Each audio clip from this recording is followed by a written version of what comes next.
అందరికీ నమస్కారం. Welcome to my channel. ఈరోజు వీడియోలో మనం మనసు కథ అనే ఒక కథ గురించి తెలుసుకుందాం. నా వీడియో గనక మొదటిసారి చూస్తుంటే నా ఛానల్ని సబ్స్క్రైబ్ చేసుకోండి. గత కాలపు ఒంటరితనం గురించి గుర్తు చేసుకుంటోంది కృష్ణప్రియ. బాల్కా నుంచి కిందికి చూస్తూ కృష్ణ కృష్ణ అని భర్త మురళీధర్ పిలుపుకు వాస్తవంలోకొస్తుంది. ఏంటి కృష్ణ, ఏం ఆలోచిస్తున్నావు? చాలా సేపటి నుండి పిలుస్తున్నాం. ఏమీ లేదు. ఏమైందండి? ముందు హాల్లోకి పద. ఇద్దరు హాల్లోకి వస్తారు. అప్పటికే వారిద్దరి పిల్లలు అక్కడ ఉంటారు. ఇద్దరు ప్రేమగా వచ్చి కృష్ణని అల్లుకుపోతారు. 5 ఏళ్ల కూతురు, 8 ఏళ్ల కొడుకు. ఆ ప్రేమకి అప్రయత్నంగా జాలువారిన కన్నీటి బొట్టు తుడుచుకొని, ఏంటి నాన్న, స్కూల్ నుంచి త్వరగా వచ్చేశారు. మీరు కూడా ఆఫీస్ నుంచి ఎర్లీగా వచ్చారు. ముందు నీ సెంటిమెంట్ ఆపితే చెప్తాను. అబ్బా పోండి, ఎన్నిసార్లు చెప్పాను ప్రతిదానికి అతిగా స్పందించడం మంచిది కాదని. వాళ్ళు కేవలం నీ అక్కున చేరినందుకే కన్నీళ్లు కావు, మరేంటి ఆనంద బాష్పాలు. ఏవైనా సరే పిల్లలకు గతం గురించి చెప్పాలని లేదు నాకు. నీ వల్ల ఆ పరిస్థితి వచ్చేటట్టుంది అంటాడు దగ్గరికొచ్చి మెల్లగా. కృష్ణ నవ్వుకొని, మీరేమైనా అనుకోండి, ఎవ్వరూ లేని నాకు ఇంత ప్రేమ దొరికితే ప్రతి క్షణం నా గుండె ఇలాగే స్పందిస్తుంది. ఆ ఆనందం మీకు అర్థం కాదు అంటుంది మరింత మెల్లగా చెవిలో.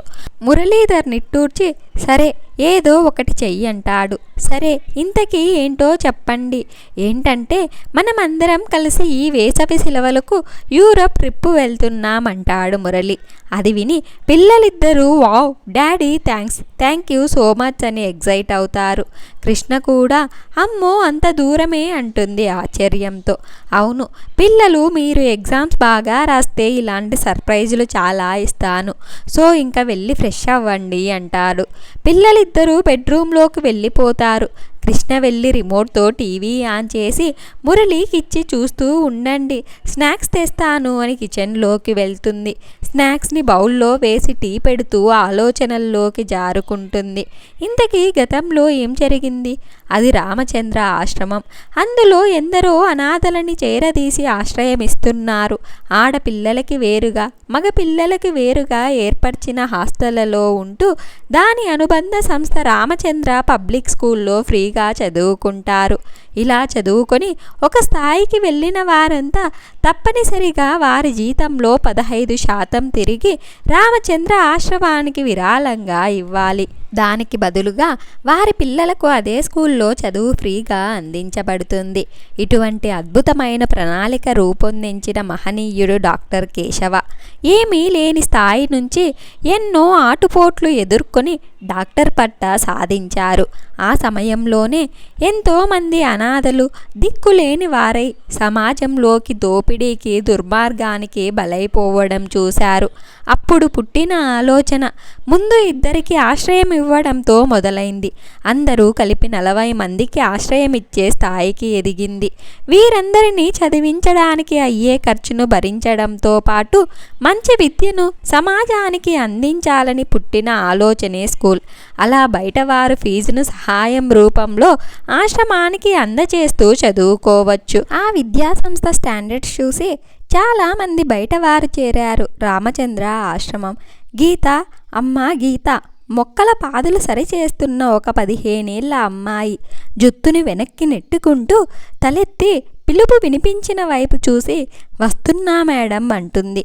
త్వరగా రామ్మ, సాయంత్రం చూసుకోవచ్చు మిగిలినవి అని వినిపించడంతో మరోసారి చెప్పించుకోకుండా చేతులు దులుపుకుంటూ పరిగెడుతుంది. ఆ దారిలో ఎన్నో రకాల గులాబీలు, తెల్లనివి, ఎర్రనివి, గులాబీ రంగువి, బంతులు, చామంతుల మొక్కలు, అందమైన పూలతో వాటి తలలు ఆడిస్తుండగా మల్లె పువ్వు వంటి చిన్న చిరునవ్వుతో పరిగెడుతుంది. ఎస్ మేడం అంటూ నిలబడుతుంది. గీత, ప్రేయర్లో నువ్వే పాట పాడాలి గుర్తుందా? ఇవాళ ఆగస్టు 15. ఇంత ఆలస్యం చేస్తే ఎలా? లేదు మేడం, అక్కడ మొక్కలు సరిచేస్తూ కూడా ఆ పాటే పాడుకున్నాను. చక్కగా పాడతాను ప్రేయర్లో, చూడండి అంటూ చలాకీగా మాట్లాడుతుంది.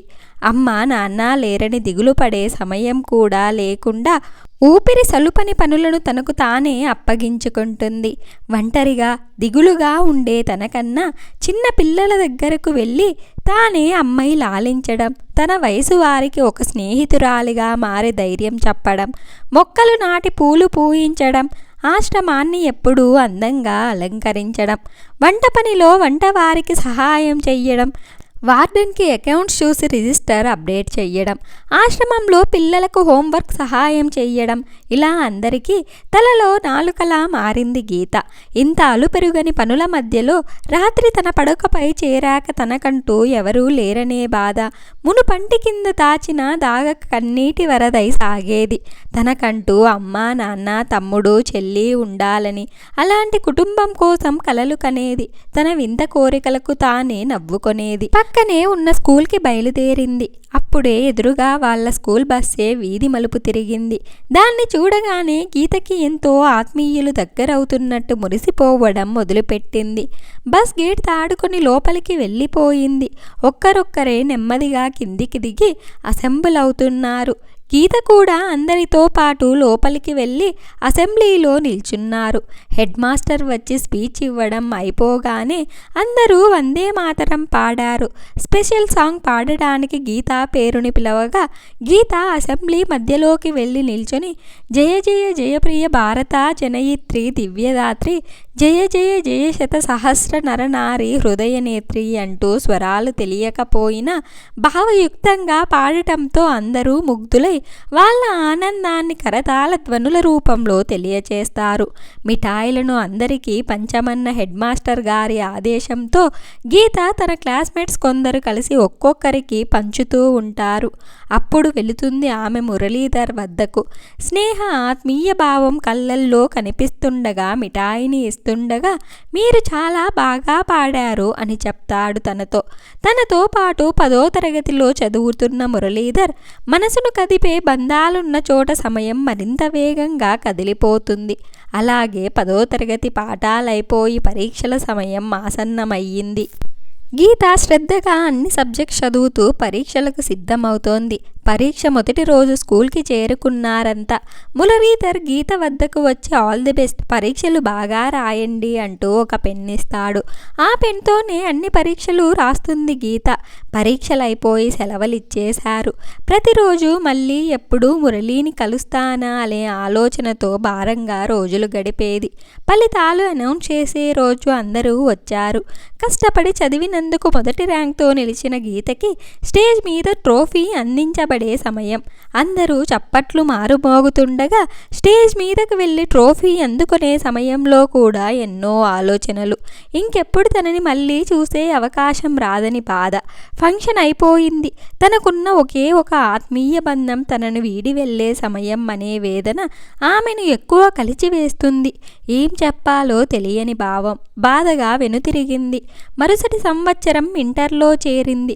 ఆత్మీయ జ్ఞాపకాలు నెమరు వేసుకుంటూ మరింత పట్టుదలగా చదివింది. ఎప్పటిలా అందరికీ తలలో నాలుకలా అన్నిట్లో ఫస్ట్ వస్తూ ఉంది.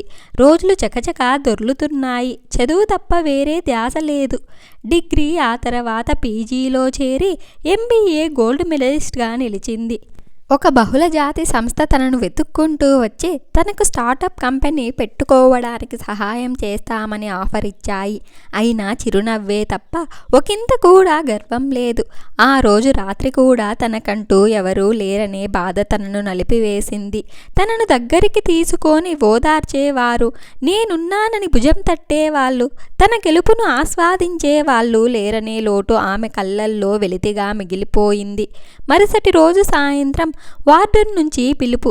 ఏంటి మేడం పిలిచారు అని డోర్ దగ్గర ఉండి అడుగుతుంది. వార్డెన్ టేబుల్కి అటుపక్క చైర్లో కూర్చుంటే ఆమె ముందు ఎవరో ఒక అతను కూర్చున్నారు. లోపలికి రా గీత, ఏంటి మేడం పిలిచారు అని అతని వైపు చూసింది. ఎక్కడో ఎప్పుడో చూసిన ఆనవాలు సరిగా గుర్తించలేకపోయింది. కానీ అవతలి వైపు మనిషి కళ్ళల్లో ఒక వెలుగు. గీత, అతను మురళీధర్. నిన్ను కలవాలని వచ్చారు అన్న మాటలు చెవుల్లో మారుమ్రోగాయి. మురళి మేడం తనతో కాస్త విడిగా మాట్లాడాలి, అలాగే అని ఆమె బయటికి వెళ్ళిపోయింది. అప్పుడు మురళి, గీత, మనం చదువుకునే రోజుల్లోనే నీ ప్రవర్తన మరియు నీ మంచి మనసు చూసి నాకు నువ్వంటే చాలా అభిమానం ఉండేది. నిన్ను ఈ స్కూల్ని వదిలి వెళ్ళాక ఆ అభిమానం కాస్త పెరిగి నీపై ఉన్నది కేవలం అభిమానం కాదు, నీతో కలిసి నడవాలని ఆశ అని అర్థమయ్యింది. నీకు ఇష్టమైతే అని ఆగిపోతాడు. అన్ని రోజులు గీత కళ్ళ మాటున దాగిన కన్నీళ్లు దారలు కట్టాయి. తన మనసు అర్థమై మా అమ్మా నాన్న నిన్ను చూడాలని అంటున్నారు, వెళదామా అన్న అతని మాట 1000 వీణలు ఒకేసారి మోగినట్టుగా వినిపించింది గీతకి. వార్డర్ పర్మిషన్ తీసుకుని తనని ఇంటికి తీసుకెళ్తాడు. అందరూ ఆనందంగా ఒప్పుకుంటారు. మరో 2 రోజుల్లో పెళ్లి చేసుకుని శాశ్వతంగా ఆశ్రమం నుండి ఇంటికి వెళ్ళిపోతూ ఒక కోరిక కోరింది గీత. మురళి, ఇన్నాళ్ళ ఈ ఒంటరి గీత నుంచి అందరూ ఉన్నా ముఖ్యంగా ఈ మురళీధర్ని ఇష్టంగా కుటుంబం అనే గుడిలోకి వెళ్తున్నాను. అందుకే గీత నుంచి నేను నీ కృష్ణప్రియగా మారాలనుకుంటున్నాను. పేరులో కూడా ఎప్పుడూ నీతో కలిసే ఉండాలని కోరుకుంటున్నా. కాదనవుగా అది విని నీ ఇష్టం కృష్ణప్రియ అని నెమ్మదిగా దగ్గరికి తీసుకుంటాడు మురళీధర్. మరి నీ సర్టిఫికెట్లో ఉంటుందిగా, ఏం చేద్దామంటాడు. అవన్నీ మార్పించేశానుగా అని కన్ను గీటుతుంది కృష్ణప్రియ. అమ్మా దొంగ అని మరింత హత్తుకుంటాడు. ఆ రోజు మొదలైన ఆనందం కృష్ణప్రియ జీవితంలో స్టార్టప్గా చేనేత కార్మికులకు కొంతమందిని కలిపి పెద్ద మాల్స్ నుండి ఆర్డర్స్ తీసుకువస్తూ సెలబ్రిటీస్ని కూడా చేనేతకు సహాయంగా ఆ చీరలను తమ కాస్ట్యూమ్ డిజైన్లో వాడాలని ఒప్పించి చేనేతకు ఆదరణ మరింత పెంచి మంచి పేరును సంపాదించుకుంటుంది. అన్ని సంతోషాలు తప్ప మరో మాట లేదు. స్టార్టప్ చాలా బాగా రన్ అయ్యి మంచి లాభాలతో పాటు మరికొంతమందికి ఉపాధి కల్పించింది. మురళీధర్ ఒక పెద్ద బహుళజాతి సంస్థలో ఉన్నత స్థానంలో ఉన్నాడు. రత్నాల వంటి పిల్లలు. కృష్ణకి దుఃఖ మంచులలో పాటు ఆనందం మంచులు కూడా తెలిసాయి. ఇలా అనుకుంటూ ఉండగా మురళి కిచెన్లోకి వచ్చి స్టవ్ ఆఫ్ చేసి, శ్రీమతి గారు మళ్ళీ ఆలోచనలో పడ్డట్టున్నారు, కాస్త ఆలస్యమైతే టీ పొంగిపోయేది అని నవ్వుతాడు. ఆ నవ్వులో చల్లదనాన్ని ఆస్వాదిస్తూ, ఆ సంబరానికి టీ కాదు, రోజు పాలు పొంగించాలి అంటూ టీ ఇద్దరికి కప్స్లోకి పోసి ఇస్తుంది. ఇద్దరు అవి తీసుకుని హాల్లో బాల్కనీలో గ్లాస్ డోర్ దగ్గర చైర్లో కూర్చొని టీ తాగుతూ ఉంటారు. బయట చల్లని గాలి తిరుగుతూ చినుకులు పడుతూ ఆ గ్లాస్ డోర్ పై పడి నెమ్మదిగా జారుతుండగా మురళీధర్ కృష్ణప్రియ నవ్వులు చిందిస్తూ కబుర్లు చెప్పుకుంటూ ఉంటే పిల్లలు టీవీలో వస్తున్న పాట వింటున్నారు. ప్రాప్తమనుకో ఈ క్షణమే బ్రతుకులాగా, పండగననుకో ఈ బ్రతుకే మనసు తీర, శిశిరంలో చెలిమంటై రగిలేదే ప్రేమ, చిగురించే ఋతువల్లే విరబూసే ప్రేమ, మరవకుమా ఆనందమా ఏటి మధుర కథ, మరువకుమా ఆనందమా ఏటి మనసు కథ అని ఈ కథ ఇంతటితో ముగిసింది. ఈ వీడియో కనుక మీకు నచ్చినట్లయితే ఒక లైక్ చేసి స్టోరీ ఎలా ఉందో కామెంట్ చేయండి. నా ఛానల్ ఇంకా సబ్స్క్రైబ్ చేసుకోకుంటే వెంటనే నా ఛానల్ని సబ్స్క్రైబ్ చేసుకోండి.